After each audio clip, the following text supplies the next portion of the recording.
way to go pick up some used wheels on Facebook Marketplace. I was talking to the guy and asking my usual questions, like if there were any bends or cracks. But one thing I think people forget to ask is if it was ever repaired for bends or cracks, because I did have some repaired wheels in the past that did break open again after they had been cracked. So that's one thing to be mindful of.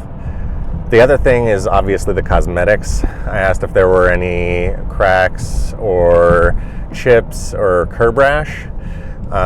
He did say there was a little bit of curb rash, but these are going to be my winter wheels, so I'm a little bit less concerned with that. And then finally, TPMS sensors. TPMS sensors can range anywhere from $25 to $50 per wheel, so that's something to factor in. These ones were cheap enough to where I thought that I could get away with it, so that's fine for these.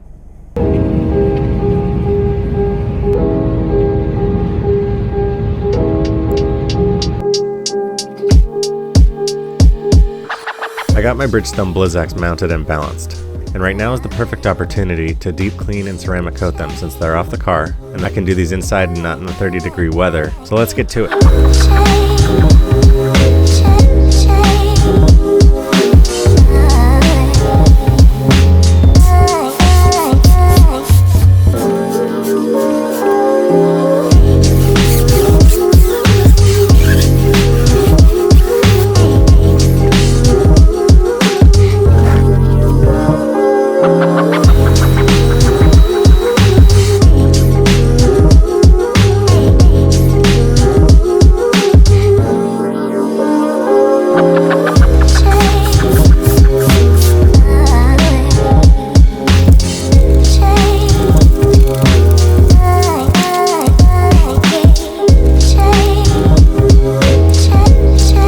Now this is where you close your eyes. Scotch-Brite is pretty abrasive, so in most cases it's not the best. It'll be like sanding, and not only making a bunch of tiny scratches cosmetically, it'll give future brake dust something to grab onto. However, since I plan to compound and polish the barrels anyway, and with the stubborn staining not coming off with other cleaners or chemicals, it seemed the least bad.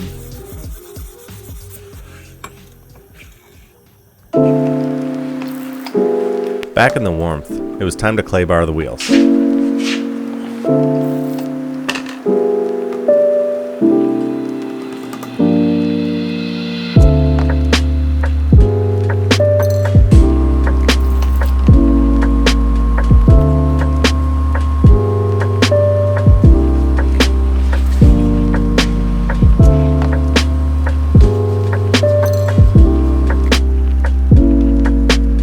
Detailing is unfortunately where you start to notice the things you didn't while buying them in the parking lot.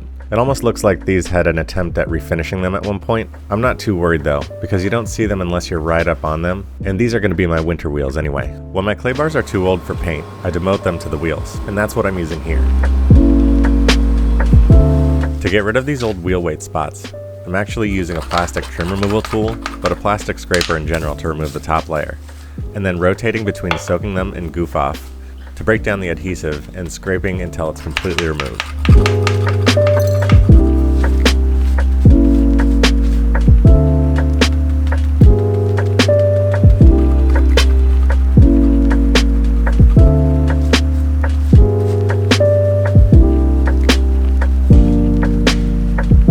For the stubborn staining behind the spokes, I'm using a wheel polish and quadruple zero steel wool.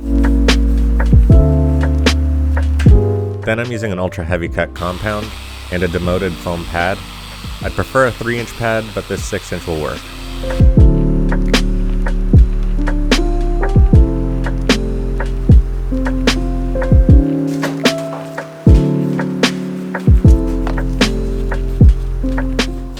After polishing, I degrease the surface. The ceramic coat supplier recommends a 15 to 25% alcohol solution. For reference, they recommend filling a 32-ounce bottle with 8 ounces of 70% rubbing alcohol or 6 ounces of 91% rubbing alcohol and the rest distilled water. Then once they're dry, I apply the ceramic coat.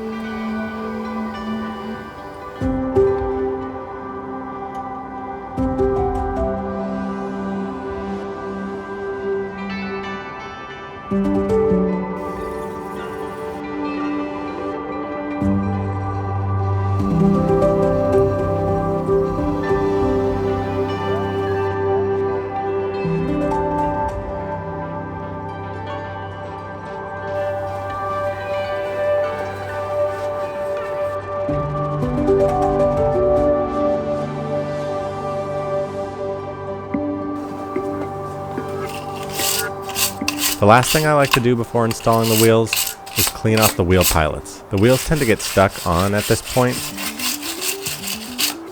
So after cleaning with brake cleaner, I apply some anti-seize to make it easier to remove the wheels in the future.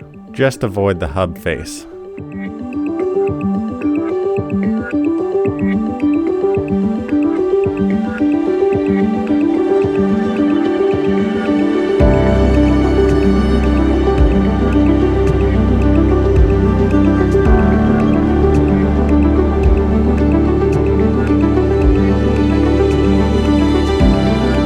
That's pretty much it.